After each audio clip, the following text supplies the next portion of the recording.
সকাল সকাল আমি আর বাবা ভুট্টা খেতে যাওয়ার উদ্দেশ্যে বেরিয়ে পড়লাম।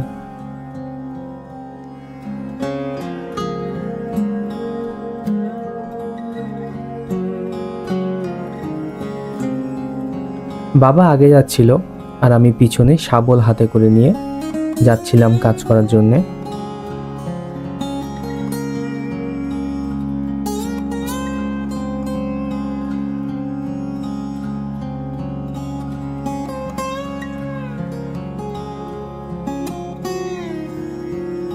মাঠে যাওয়ার রাস্তার আগে আমাদের অল্প একটু রাস্তা একটা ভেড়ির উপর দিয়ে যেতে হয়। তো ওখান দিয়ে যাওয়ার সময় দেখলাম যে একটা গাছে পাতার পাশেই অনেক ফুল হয়েছে। দেখে মনে হচ্ছিল যেন এটা ইউরোপের কোনো একটা দেশ।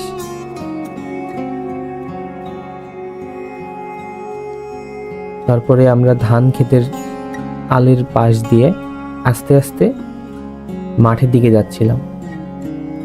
তো যাওয়ার সময় দেখি আমাদের পাশের এক কাকাদের একটা গাছ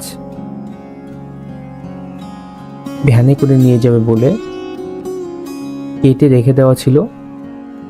তো তারা লোকজন কম ছিল বলে আমরা সবাই মিলে সেই গাছটাকে ভ্যানের উপরে তুলতে সবাইকে সাহায্য করলাম।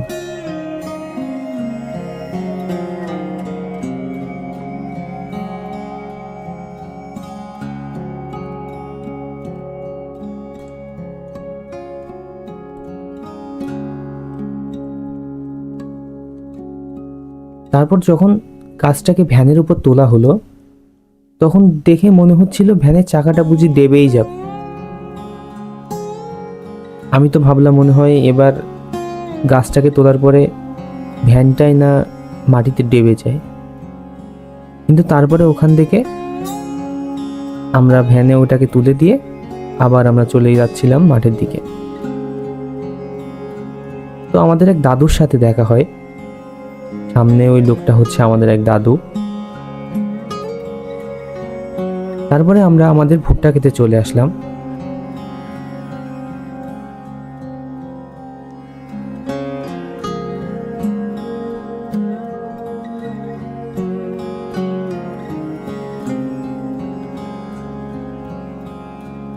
বাবা আগের দিন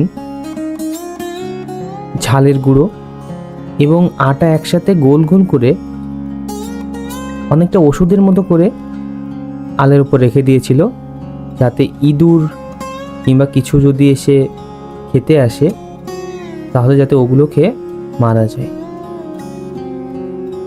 তো তারপরে আমি প্রথমে যে ঘুরে ঘুরে দেখছিলাম যে আসলে কি অবস্থা ভুট্টা বাগানের।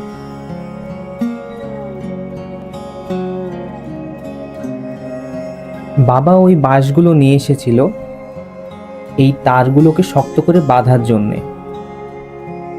আমাদের ভুট্টা একটু সাধারণ টাইম থেকে একটু দেরিতে লাগানো হয়েছিল, তাই ওঠার সময়টাও একটু দেরিতে হবে। এ কারণে ওই সময় যাতে কোনো ঝড় বৃষ্টির কবলে না পড়ে এবং ঝড় হলেও যাতে গাছগুলো সোজা হয়ে দাঁড়াতে পারে এবং ভুট্টার কোনো ক্ষতি না হয়, সেজন্য হচ্ছে এই তারগুলো শক্ত করে বাঁধার জন্য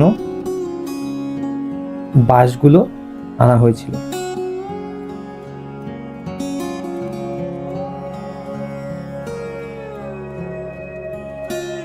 তো বাঁশগুলোকে পোঁতার জন্যে বাবা ওখানে গর্ত করছিল আর আমি ওই বাঁশগুলোকে বাবার এখানে এনে দিচ্ছিলাম।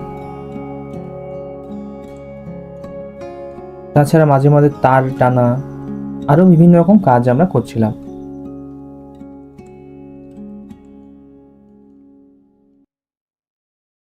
এমনভাবে প্রায় 1-1.5 ঘন্টা মতো আমরা কাজ করলাম।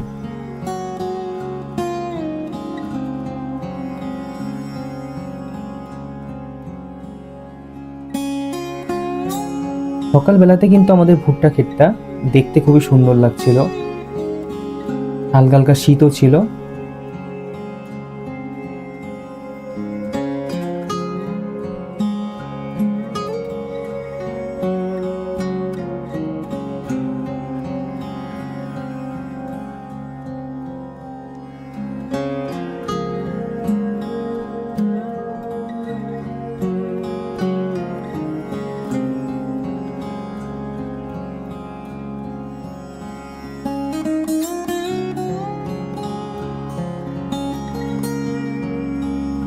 তারপর কাজ করতে করতে গরম লেগে যাওয়ায় আমি জ্যাকেটটা খুলে ফেললাম।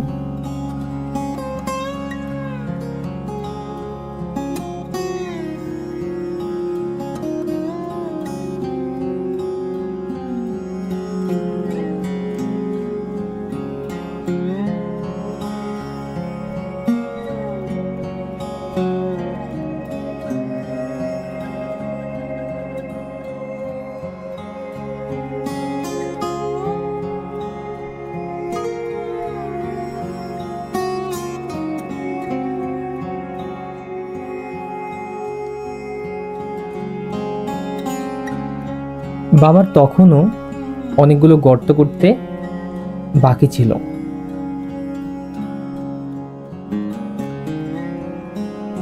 বাবা এখানে এই বাসটা পুঁতছিল সেই সময়। তখন আমি বাবাকে বললাম যে আমি বাড়িতে চলে যাচ্ছি, তুমি থাকো।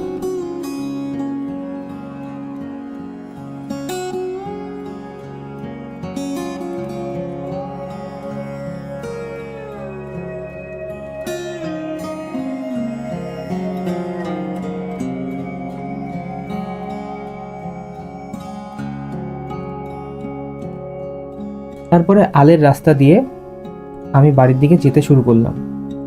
কিন্তু আলের এখানে এই খেজুর গাছটা পার হওয়ার সময় আমি পড়ে যাচ্ছিলাম প্রথমবার, কিন্তু সে সময় পড়িনি। তারপরে একটু দূরে গিয়েই আমি আবার সত্যি সত্যি পড়ে গেলাম।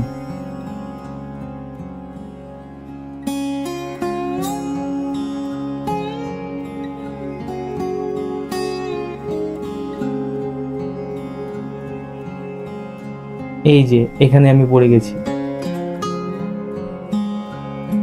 আলের রাস্তার ওখানে প্রচুর জল ছিল, এই কারণে পা দিলেও পাটা সরে যাচ্ছিল।